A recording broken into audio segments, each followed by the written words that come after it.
Today marks International Day for Natural Disaster Reduction. On the 22nd of December 1989, the United Nations General Assembly declared the second Wednesday of October as International Day for Natural Disaster Reduction. The aim of International Day for Natural Disaster Reduction 2010 is to promote a global culture of natural disaster reduction, including disaster prevention, mitigation and alertness. The United Nations acknowledges that education, information exchanges and training are effective ways to help people become better armed in combating natural disasters.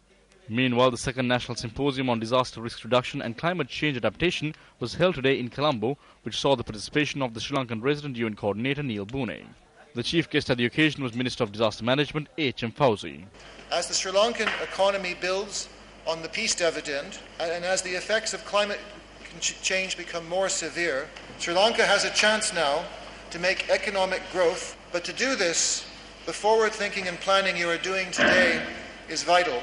Over the last 5 years, the government has taken significant initiatives to strengthen and promote disaster risk management in Sri Lanka. Ministry of Disaster Management continues to promote risk reduction activities so that the cost of relief can be cut down. Also, we are taking steps towards amending the Disaster Management Act of 2005 so that the issues and obstacles we experienced in the recent past can be addressed. Meanwhile, parallel to International Day for Natural Disaster Reduction, a tsunami drill was held this afternoon. During the drill, the public were educated on precautionary measures to be taken when such disasters strike. The program, which was organized under the patronage of the Ministry of Disaster Management, saw the participation of 14 villages located in the coastal area of the country, representing 14 districts.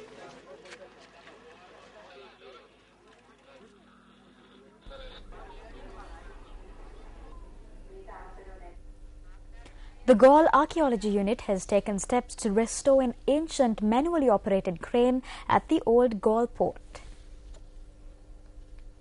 The old Galle port was utilized for the transportation of goods even before the time of the Portuguese.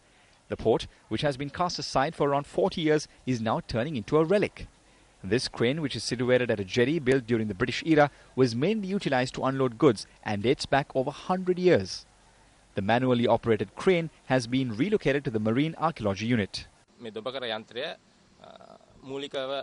have to initially find out how we could preserve this crane. This takes a considerable amount of time.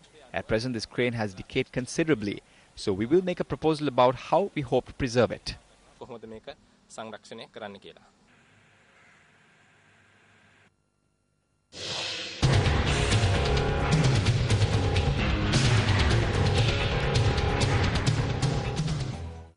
The silica sand that is accumulated at the Walahapitiya village in North India generates massive foreign exchange through its exportation.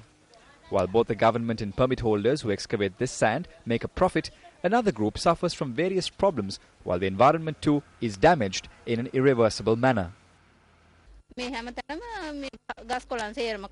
The trees located all around have turned yellow. The water in our wells has discolored.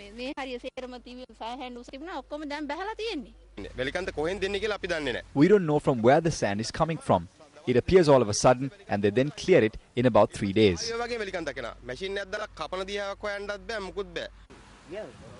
Even though we cannot cast aside the option of gaining maximum benefit from Earth's resources, we can take measures to prevent the damage caused to the environment. The institution in which this responsibility lies foremost with is the Geological Survey and Mines Bureau, which issues these permits. But these visuals confirm that the Bureau has restricted its task to merely issuing these permits while failing to inspect whether these permit holders abide by regulations. Over 100 houses have been damaged so far.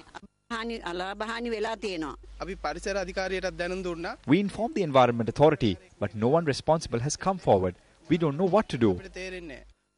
The Mahwah Divisional Secretary, speaking to News First, said that during the early stages, even though the Geological Survey and Mines Bureau had obtained her recommendations, this is not the case now. As a result of this, she does not even have an opportunity to present the grievances of the people. Anyone who does not suffer from a hearing impairment will raise an eyebrow with regard to whether some of the equipment used at this excavation site should be used near human habitats. Not even a child could sleep at night. Everything vibrates. Sand is transported until dawn and the noise continues. Sand is mined with tubes that have a circumference of around a foot. Therefore, both sand and water is pulled up. Due to this, the entire area is vulnerable to earth slips. We are afraid that we may have to abandon these villages very soon.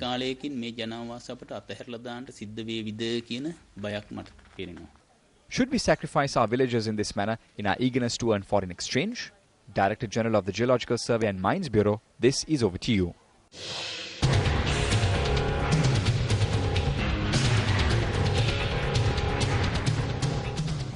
Share trading at the Colombo Stock Exchange was halted on all shares for 30 minutes this morning after the Milanka price index dropped by over 5%.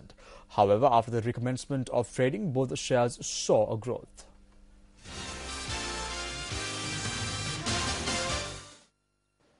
By around 10:30 am today, the Colombo Stock Exchange announced that they were halting trading for 30 minutes in line with the circular of the Securities and Exchange Commission. According to the circular issued in late 2008, trading of shares will be halted if the Milanka or an equivalent price index dropped by over 5% during a day. This was the second time that trading was halted in this manner since the regulation was imposed, and the Colombo stock market dropped by over 5% today. Trading, however, recommenced at 11 am. Since then, trading grew by more than 6%. Accordingly, both indices increased when compared to the closing figures on the previous day. The all-share price index gained 2%, while the Milanka price index gained 1%.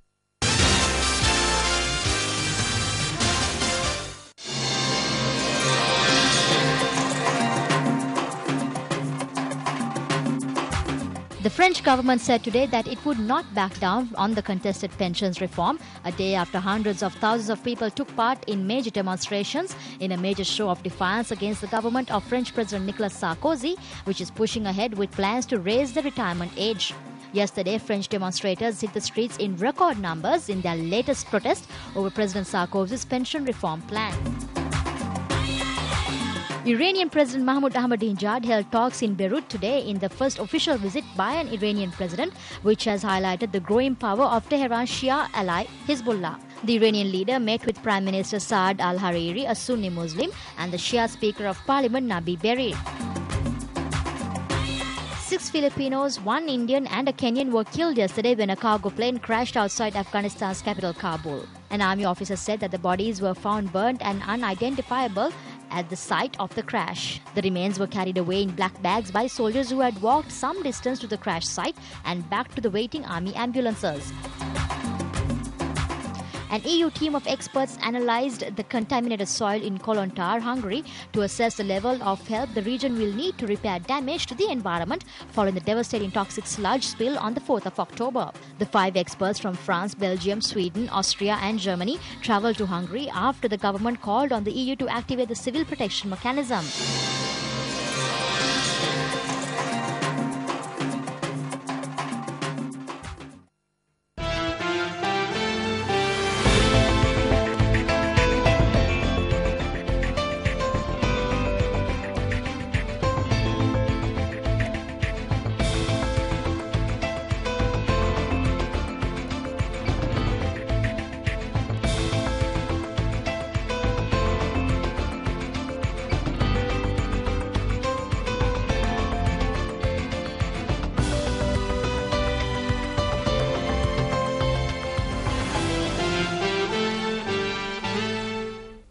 And with that, we wrap up tonight's edition of Primetime News. Thank you so much for joining us. I'm Kumarini Rajakarna. And I'm Shamir Rasuldi. To keep yourself up to date with regard to all the stories that we're following right here on News First, log on to www.newsfirst.lk or www.ethalaya.com. Take care and good night.